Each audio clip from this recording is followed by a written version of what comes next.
Hi, everyone. So, welcome to Monday. It's our final full week of class for History 121. So, I hope you had a good weekend. Welcome here.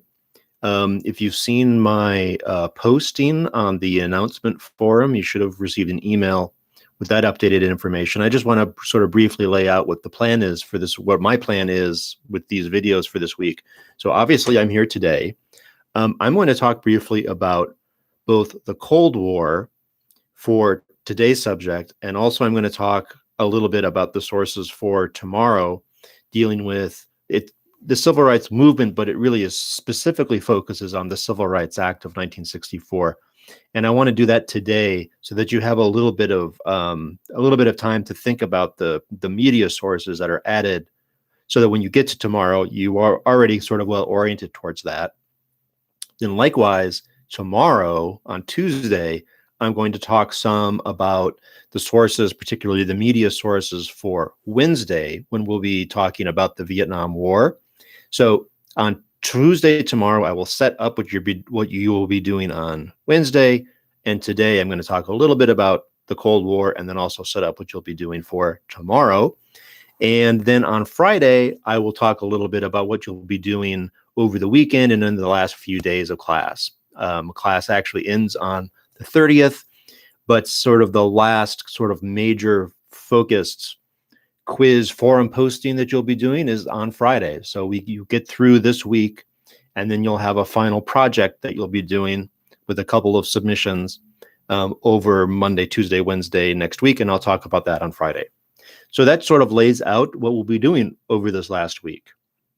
Okay, so I'm going to continue to keep these videos brief. So even though I'm doing a couple of subjects today, I just have a few specific points or sort of major points that I wanted to make to give you some things to think about, and also to give you just a bit of sort of pragmatic information about what you'll be expected to do tomorrow. So let's talk a little bit about the subject for today, which is called the Cold War. And you're looking specifically at the Cuban Missile Crisis as a central incident in that. But one thing I just have a couple of things that I wanted to say. The first is, you're looking at the Cuban Missile Crisis as a particular incident in the Cold War for reasons that were probably pretty obvious to you, because it was such an extraordinarily dangerous moment in the Cold War, probably the most dangerous moment in the Cold War, if not the most dangerous moment in all of human history. So there's a good reason to know about the Cuban Missile Crisis. But the thing that you should keep in mind here is that it's not just 1962. It's not even just the 1940s and 50s. The Cold War is in effect this entire week. So even though we're talking about the Cold War, quote unquote, today, and we're really sort of looking at the evolution of American foreign policy from Truman through Eisenhower into Kennedy, the Cold War is the defining geopolitical and even social reality of the United States for the time period that we're talking about this entire week, from about 1946 to 1990. So if you're a baby boomer and you're born in, let's say, 1943 or 1944, your entire childhood, your entire adolescence, your entire college career, well into middle age, your entire life is lived in the Cold War. And what that means is there are ebbs and flows in the Cold War. Sometimes things seem more pressing than others, and there are various strategy reversals and that type of thing. But in general, what that means is there was the threat of some sort of military engagement at any time, anywhere around the world, that the U.S. deemed was part of the national security strategy of containing communism. And at the worst, and we'll see this actually come back on Friday in the Reagan era, genuine fear of nuclear war, a fear of more or less nuclear apocalypse. So it's important to keep in mind that that is both a social reality and a geopolitical strategy that just defines this entire week's worth of period. This entire 40 years is premised on the Cold War. So that's kind of the first thing to take away. The second thing I wanted to say about it is just in order to have a kind of interpretive perspective. So you're learning a lot of the sort of specific facts about the Truman Doctrine and NSC 50 and those types of things. What kind of interpretive takeaway? What I want you to have in mind as you're thinking about the Cold War. Here's what I would say as a way of just kind of thinking about the legacy of the Cold War. What the Cold War does, the argument that I would make, is that the Cold War fundamentally turns the United States into a permanent military state, and that's, I think, the long-lived consequence of the Cold War. For one thing, because the Cold War goes on for so long, it necessitates a strong military footing for the U.S. over that period of time. But it also becomes sort of baked into the cake of American policymaking. And we're used to that today, but we need to keep in mind, this was a major departure from American realities. I mean, when you think of World War I and even again World War II, when the United States declares war, like the United States is a very small military. When it declares war, it has to dramatically ramp up the draft. It has to find people to fill the army. And this goes all the way back to the Revolutionary era, where, keep in mind, one of the things that really irritated American revolutionaries in the 18th century was that there was a standing British army in American cities, and Americans wanted the British army out of those cities because there was just a deep suspicion about what it meant to have a standing permanent military. And one of the things that the Cold War does is to create a permanent standing military and to essentially kind of blur the line between peacetime and wartime, to the point where it's almost impossible, I think, for Americans today to distinguish what is peacetime and what is wartime. Because the U.S. military is always doing something in some part of the world, and we as taxpayers, American taxpayers, are always funding these American military actions. So one of the legacies, I think one of the big legacies of the Cold War is the fact of this permanent standing military, and along with that, a surveillance apparatus. The CIA, for instance, it has its roots in a World War II era intelligence agency, but that agency was originally starting to be disbanded in the late 1940s, before Truman realized that it was awfully important and that, in fact, espionage would be key to waging the Cold War. So the CIA, as we understand it, was actually created in 1947 in the National Security Act. So between a sort of permanent surveillance apparatus and a permanent military apparatus, that very much is one of the legacies that continues into the present. So if we look at kind of any ordinary modern budget for the American government, what are the two largest chunks of that budget? The military and programs like Social Security. So what we see here is our present U.S. government policy making is very much the progeny of the New Deal and the Cold War, still to today. So that's a takeaway. As far as the specific source that we're looking for today, those presidential transcripts in the Kennedy administration during the Cuban Missile Crisis, I think that they're pretty straightforward. I don't think you probably need a lot of information, particularly if you've seen the Oliver Stone film now.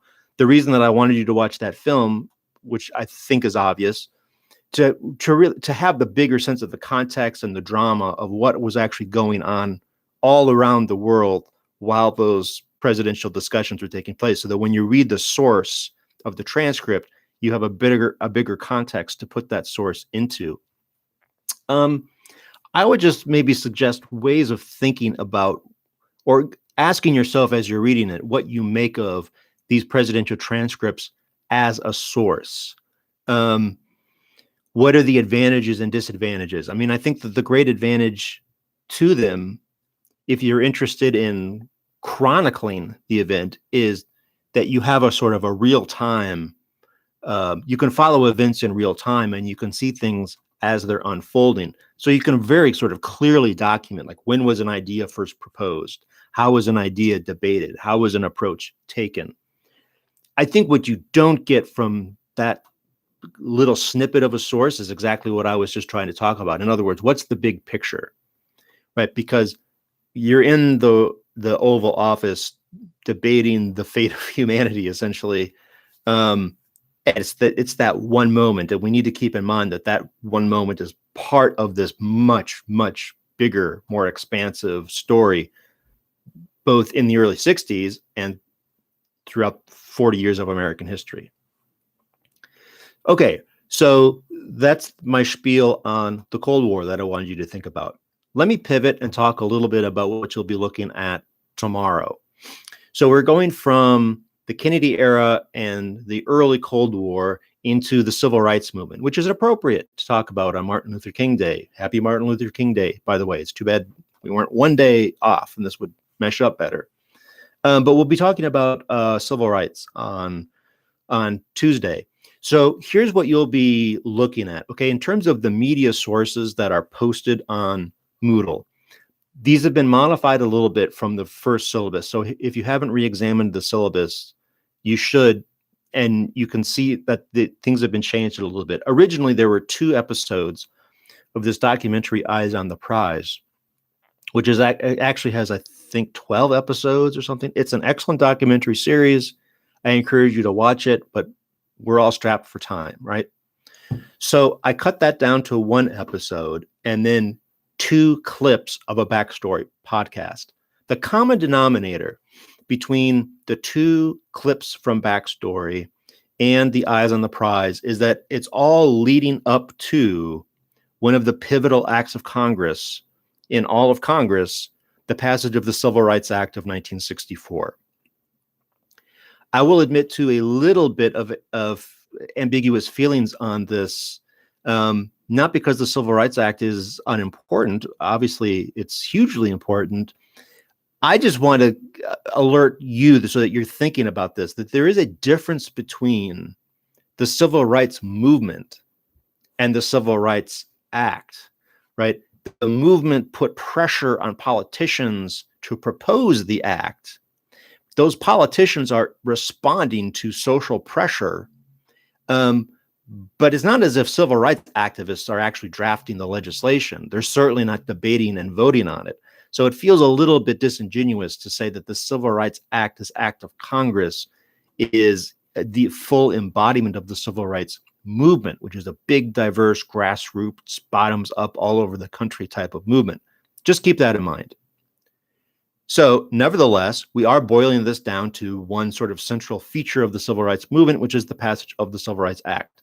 So the Eyes on the Prize will give you the backstory from 1961 leading up to 1963, which puts us at the precipice of the bill itself being debated and ultimately passed in 1964. And then those 2 clips from Backstory are from a special episode that Backstory did all on the 1964 civil rights movement. And the 2 clips that I picked, I thought were probably the most useful for you. So keep that in mind as you're watching the video and then listening to the podcast. What it's all doing is setting up the sources and going to the source, which is the Senate debate over the Civil Rights Act. So why was it so important? I think this is, I'm not sure if the She book does a good enough job really sort of explaining, or if anywhere you get a sense of like, why was the Civil Rights Act so important? What did it do? What was the purpose of it?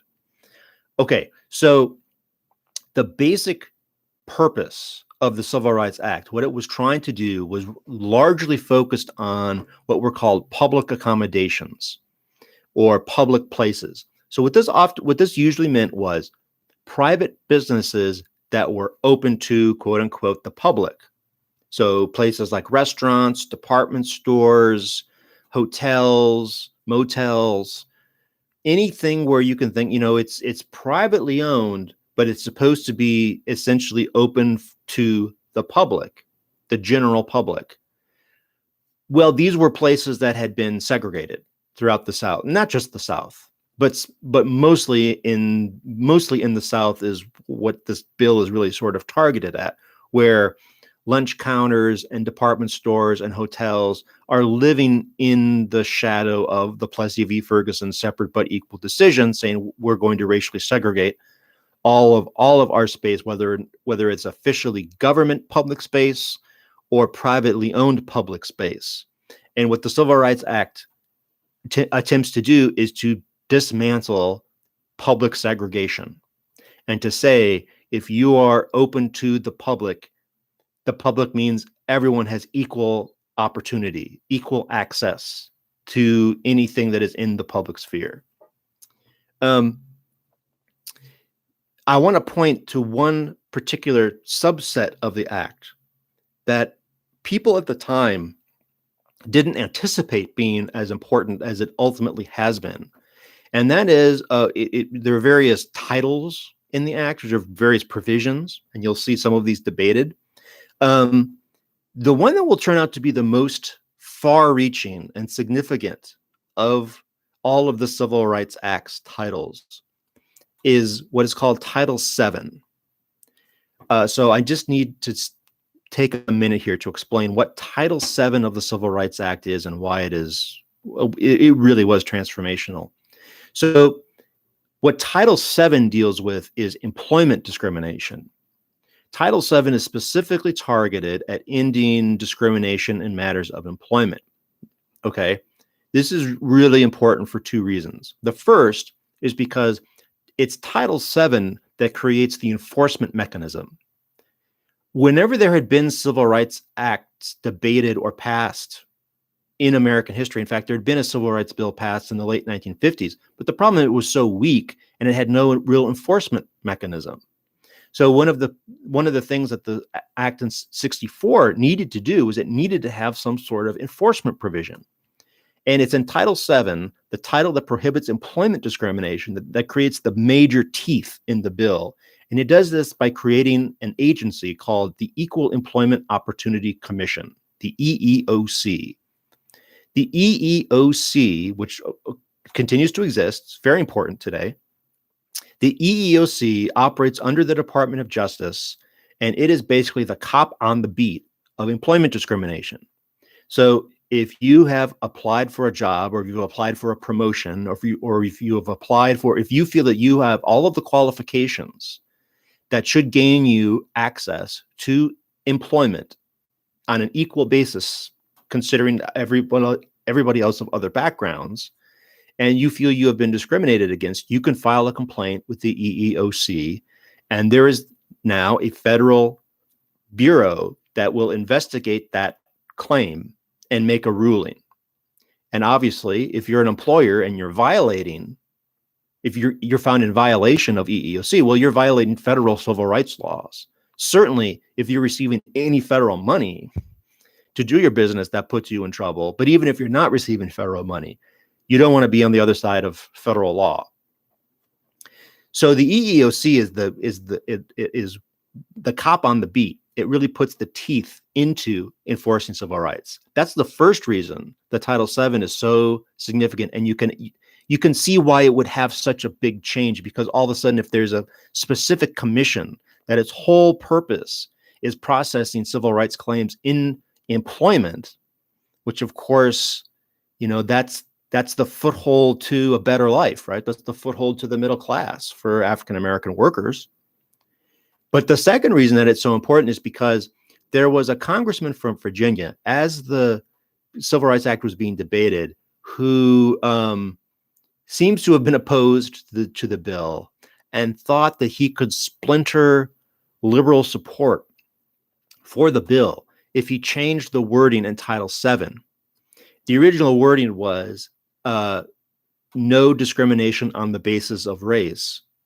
And what this congressman, this was a Republican congressman from Virginia, did was to insert the provision, no discrimination on the basis of race or sex, into Title VII of the Civil Rights Act. What he thought was that labor unions who mostly supported male breadwinners would see this as this provision as something of a threat, and that he might splinter liberal support for the bill that way. In fact, the unions were fine with it. Nobody really noticed it at the time. The legislation goes through, and by the early 1970s, the complaints that the EEOC is receiving are actually 4-to-1 on the basis of gender discrimination in the workplace as opposed to racial discrimination. So the Civil Rights Act will become a bill that both ends racial segregation in public spaces and advances both women and African Americans in the workplace. That's one of the reasons that this is such a transformational bill. And of course, the fact that the EEOC still exists and the civil rights law is still on the books creates the federal parameters for civil rights. Okay, so that's all stuff to consider. The last thing that I'll mention is then when you're reading the debates of the senators, here's the tricky thing you're going to have to be thinking about. So there are a couple of things to pay attention to. First of all, what are the arguments against the Civil Rights Act? This is going to be important for you to think about because I'm guessing probably all of you, I would think most of you at least, would view the Civil Rights Act as a common sense, like of course it was a good thing. So we have to ask, so why was it so controversial? Why did it almost not pass? Why had there not been any sort of civil rights legislation? Or the most recent one was so watered down, it was basically ineffective. Why was it such a big deal to pass it in the first place? Why was there so much opposition? Why did it take arm twisting down to the very last moment in order to have the bare majority to pass this act? So what were the arguments against it? One of the things you'll notice is that this is a bill initially proposed by Kennedy, a Democrat, then beefed up and championed by Lyndon Johnson, a Democrat, and the campaign for it was headed by Hubert Humphrey, a Democrat. But almost all of the opposition that you will read are also from Democrats. So what does it tell you about perhaps the shifting political landscape of the United States, that this bill that will become associated as a Democratic bill, the strongest opposition to it were from other Democrats? So pay attention to that. Also pay attention to the specific arguments that people against the bill are making and think about those. And probably the thing that you're going to have to deal with a little bit is whether or not, where is the line between making an argument that seems like a reasonable, principled argument and making an argument that seems principled, but is really not about the argument itself, is really about race? Can you determine any lines here that are being drawn between an argument against the bill that seems plausible? Is it a serious argument, or is it a red herring argument? That will be something for you to keep in mind also. Okay, so that's a general take on both the Cold War and civil rights. I'll be here tomorrow to talk you through some of the media and some of the approaches and the things we'll be doing on Wednesday in thinking about the Vietnam War.